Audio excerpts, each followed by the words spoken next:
Le Vatican est le foyer de la religion catholique, dont les fidèles représentent 1/6 de la population mondiale. C'est une institution particulièrement ancienne et puissante. Elle se retrouve parfois au cœur de la controverse.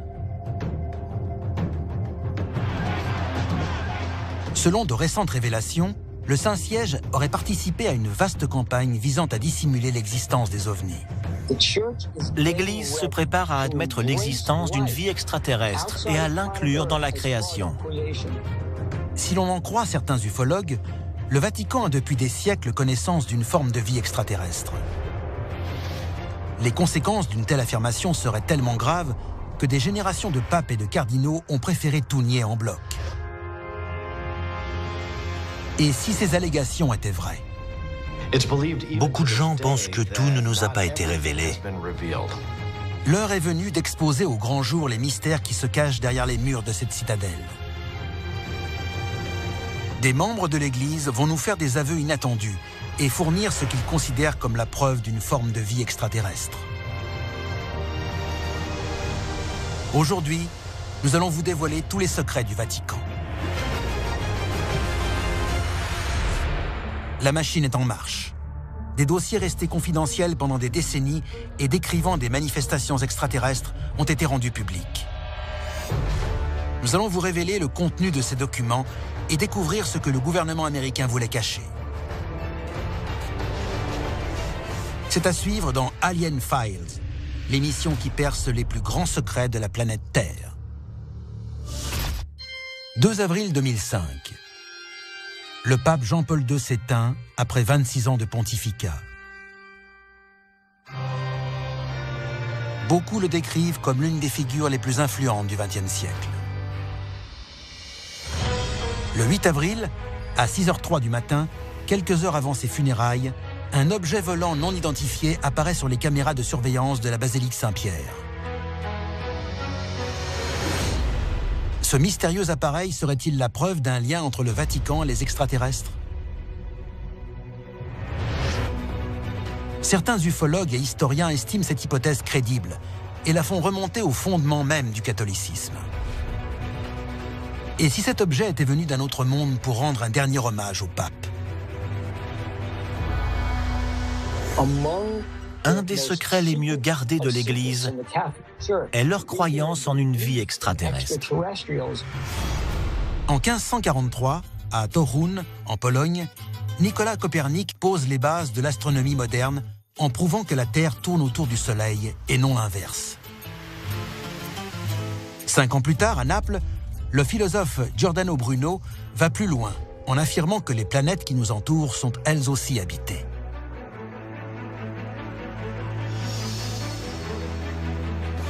La théorie de Giordano Bruno sur le cosmos est claire.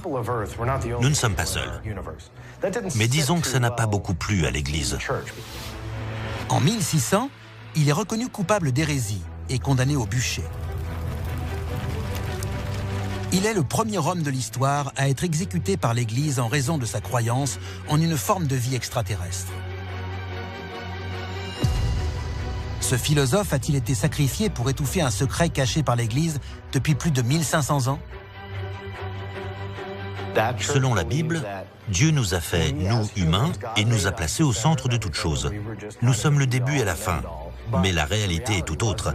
Il existe bien autre chose que nous. Les liens entre la foi catholique et les extraterrestres sont en fait presque aussi anciens que la religion elle-même. D'étranges objets volants commencent en effet à apparaître dans l'art chrétien dès le XVe siècle. De nombreux artistes ont placé d'étranges symboles dans le ciel. Et dans certains cas, ils ont tout d'une soucoupe volante. Sur l'une de ses œuvres, on peut observer la Madone et en arrière-plan un personnage étrange, San Giovannino.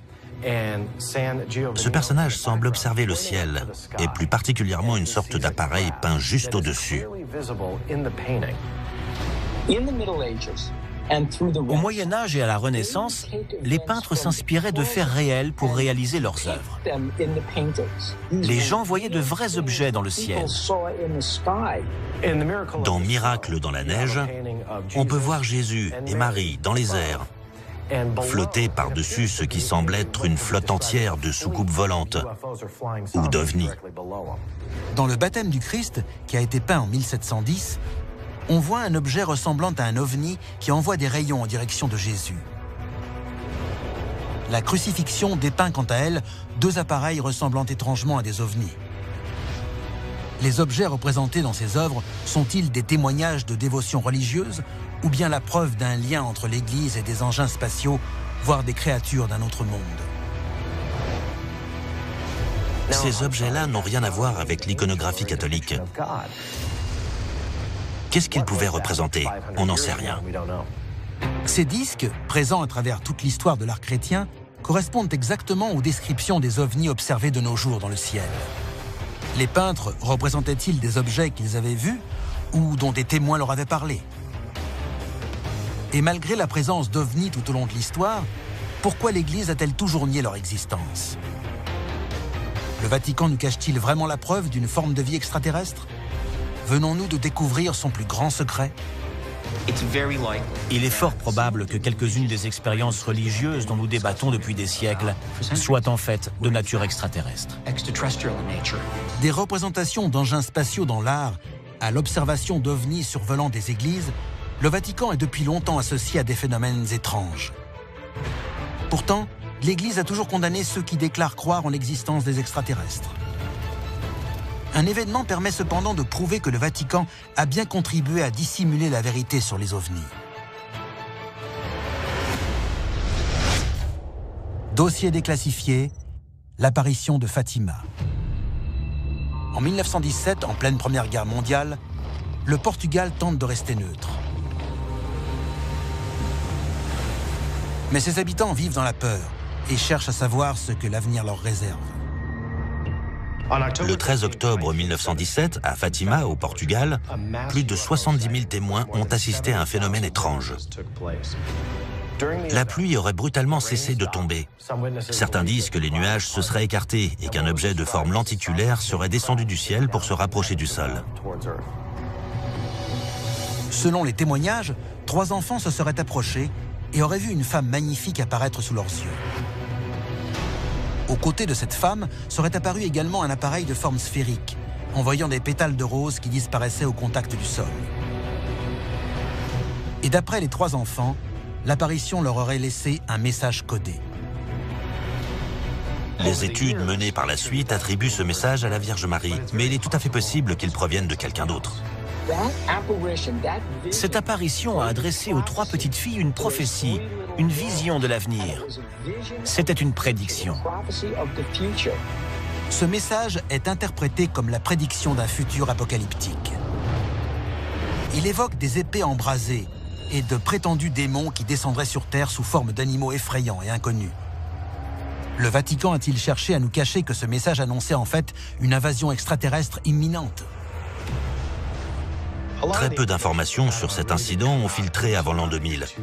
Et tout porte à croire qu'à ce jour, tout n'a pas encore été révélé.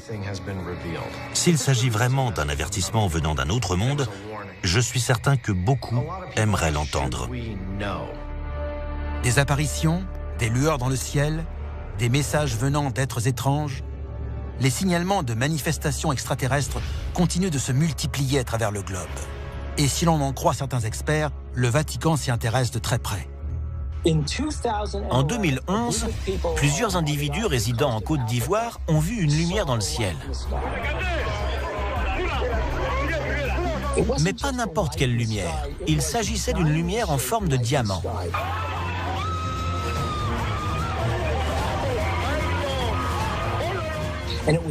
Cette lumière était si vive que pendant quelques instants, elle a pétrifié ceux qui l'observaient. Et ça a bouleversé leur vie. Dernièrement, des phénomènes du même type se produisent de plus en plus souvent un peu partout dans le monde. Au Pérou, au Brésil, en Russie, en Chine. Et à chaque fois, ces manifestations s'apparentent à des apparitions divines. L'Église catholique compte 1,2 milliard de fidèles disséminés aux 4 coins du globe. Un réseau mondial à l'affût du moindre phénomène inexpliqué. Est-ce ce qui a fini par convaincre le Vatican de reconnaître l'existence des extraterrestres ? Dossier déclassifié, les ambassadeurs extraterrestres du Vatican. Castel Gandolfo, non loin de Rome, est une citadelle appartenant au Vatican. C'est la résidence d'été du pape et le quartier général des astronomes de l'Église. Ces deux coupoles abritent d'impressionnants télescopes qui scrutent le ciel depuis les années 1930. Depuis déjà de nombreuses années, les astrophysiciens du Vatican s'intéressent à la question de la vie extraterrestre. José Funes, le directeur de l'observatoire de Castel Gandolfo, a confirmé l'existence probable d'une intelligence exoplanétaire. L'univers est si grand, si vaste. Il contient des centaines de milliards de galaxies. Chacune compte 100 millions d'étoiles. La plupart ont certainement des planètes en orbite. Il est donc possible que la vie ait pu évoluer ailleurs, comme elle l'a fait sur Terre. Existe-t-il des preuves tangibles d'un complot à l'intérieur du Vatican? Oui. Le Vatican lui-même déclare que si la vie extraterrestre existe, elle est le fruit de la création de Dieu. L'indice le plus probant remonte au mois de novembre 2009. L'Académie pontificale des sciences tient alors une conférence réunissant une trentaine de scientifiques et responsables religieux à Rome. Le sujet, la vie sur les autres planètes, ses possibilités et ses conséquences. En organisant ce sommet, le Vatican s'est trahi. Mais le fait le plus éloquent est sans doute ce qui a été découvert sous le Vatican. Tout au long de son histoire, le Vatican a nié vigoureusement l'existence des extraterrestres. Pourtant, quelques-uns de ses représentants ont récemment revu leur position. Comment expliquer un tel revirement? Que sait l'Église ou qu'a-t-elle découvert pour revenir sur une doctrine martelée depuis 2000 ans?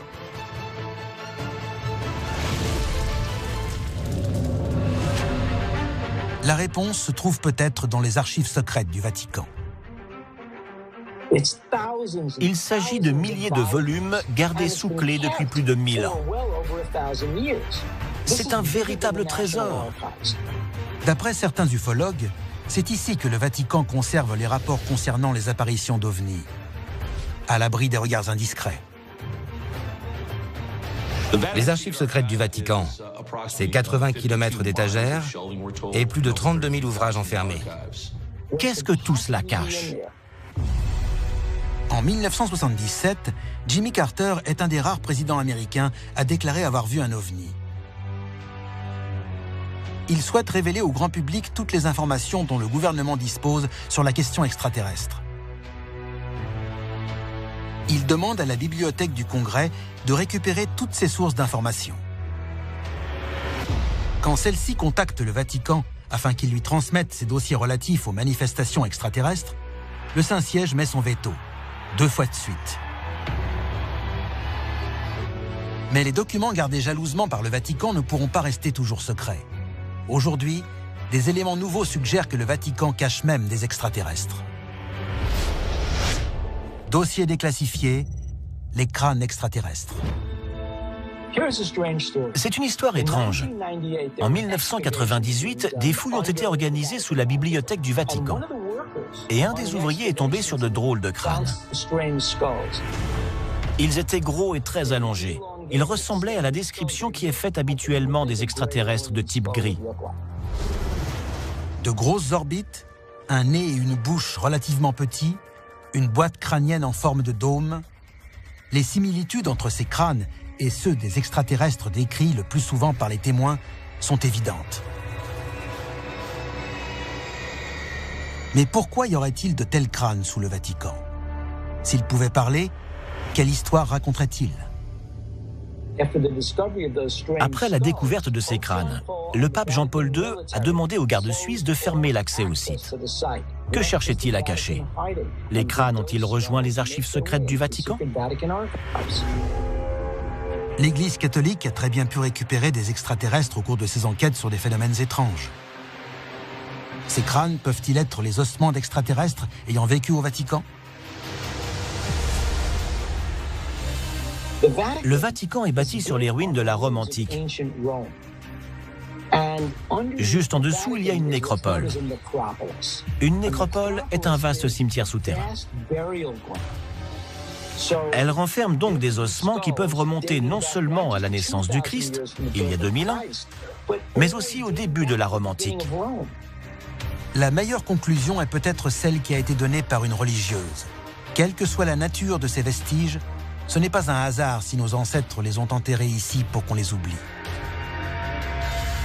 Si ces théories sont exactes, le Vatican détient donc la clé du mystère de la présence des extraterrestres sur Terre. Mais le Saint-Siège envisagera-t-il un jour de révéler ses secrets au grand public? L'Église se prépare, ça ne fait aucun doute. Elle se prépare à admettre l'existence d'une vie extraterrestre et à l'inclure dans la création. Si le Vatican prévoit effectivement de confirmer l'existence d'extraterrestres, quelle découverte le poussera à passer à l'acte? Et une fois le mystère dévoilé, comment gérera-t-il la situation? La vie extraterrestre pose quelques problèmes éthiques auxquels il faut que chaque gouvernement se prépare avant même d'établir un contact. Mais un événement majeur risque de précipiter la levée de ce mystère. Des éléments remontant à près de 2000 ans suggèrent que le Vatican pourrait être l'une des organisations les mieux informées sur la vie extraterrestre. L'Église s'apprête-t-elle vraiment à révéler la présence d'une race extraterrestre dans notre univers? Je pense qu'on découvrira peut-être de notre vivant la présence d'une vie sur Mars, ou en tout cas d'une vie passée. Et à ce moment-là, le pape sera bien obligé d'inclure la vie extraterrestre à la création. Une fois la vérité exposée au grand jour, l'Église en profitera-t-elle pour convertir d'autres individus au catholicisme? Il sera établi que Dieu a créé non plus les hommes, mais d'autres formes de vie. Nous ne serons plus seuls. Le catholicisme deviendrait alors la religion qui a admis la première l'existence des extraterrestres. Si ces théories se révèlent exactes, le Vatican pourrait bientôt présider à la destinée non plus seulement de l'Église catholique, mais d'un monde nouveau, où coexisteraient les hommes et les extraterrestres. C'était Alien Files, l'émission qui perce les plus grands secrets de la planète Terre.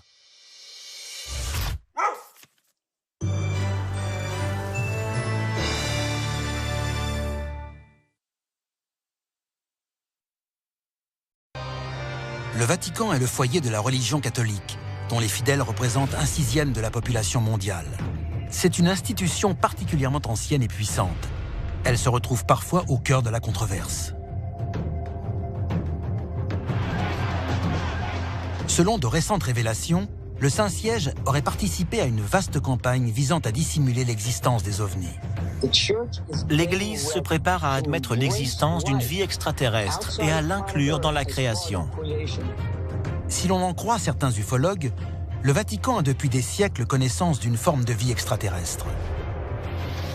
Les conséquences d'une telle affirmation seraient tellement graves que des générations de papes et de cardinaux ont préféré tout nier en bloc. Et si ces allégations étaient vraies? Beaucoup de gens pensent que tout ne nous a pas été révélé. L'heure est venue d'exposer au grand jour les mystères qui se cachent derrière les murs de cette citadelle. Des membres de l'Église vont nous faire des aveux inattendus et fournir ce qu'ils considèrent comme la preuve d'une forme de vie extraterrestre. Aujourd'hui, nous allons vous dévoiler tous les secrets du Vatican. La machine est en marche. Des dossiers restés confidentiels pendant des décennies et décrivant des manifestations extraterrestres ont été rendus publics. Nous allons vous révéler le contenu de ces documents et découvrir ce que le gouvernement américain voulait cacher. C'est à suivre dans Alien Files, l'émission qui perce les plus grands secrets de la planète Terre. 2 avril 2005. Le pape Jean-Paul II s'éteint après 26 ans de pontificat. Beaucoup le décrivent comme l'une des figures les plus influentes du XXe siècle.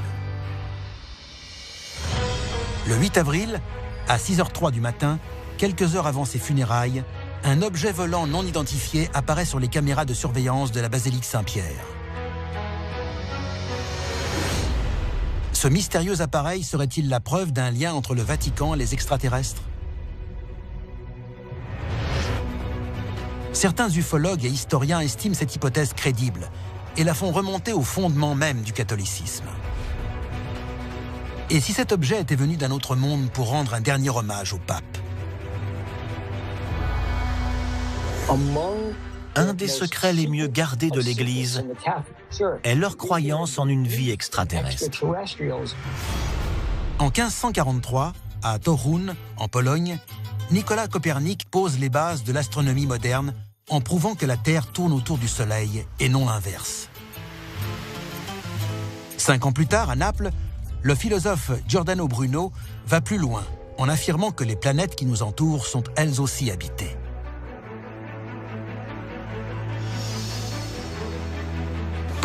La théorie de Giordano Bruno sur le cosmos est claire. Nous ne sommes pas seuls. Mais disons que ça n'a pas beaucoup plu à l'Église. En 1600, il est reconnu coupable d'hérésie et condamné au bûcher.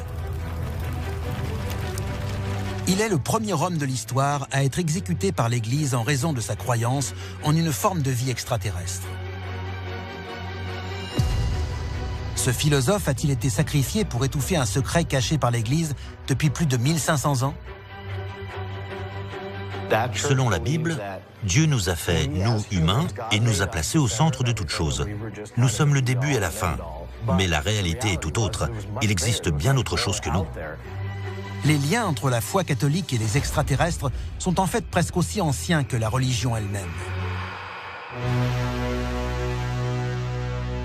D'étranges objets volants commencent en effet à apparaître dans l'art chrétien dès le XVe siècle. De nombreux artistes ont placé d'étranges symboles dans le ciel.